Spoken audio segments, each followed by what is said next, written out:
সমস্যা এই জায়গায় আমাদের আলেম ওলামাদের অনেকে ভাড়াটিয়া হিসেবে থাকতে অভ্যস্ত হয়ে গেছে। কিন্তু আমি বিশ্বাস করি এদেশের 200 বছরের স্বাধীনতার ইতিহাসে রক্ত যদি কেউ দিয়ে থাকে, আমার দাদার রক্ত ঝরেছে স্বাধীনতার জন্য।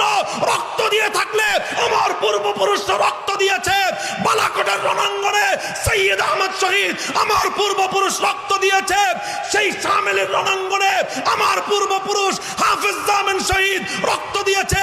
সিপাহী বিদ্রোহে আমার পূর্বপুরুষ রক্ত দিয়েছে। 1916 সালে তাহরিকে রেশমি রুমাল রক্ত দিয়েছে শাইখুল হিন্দ মাহমুদ হাসান দেওবন্দি। কারাগারে বন্দী হয়েছে আমার পূর্বপুরুষ শাইখুল ইসলাম হোসেন আহমদ মাদানী। 1952-তে ভাষা আন্দোলনে রক্ত দিয়েছে তামাদ্দুন মজলিসের লোকজন।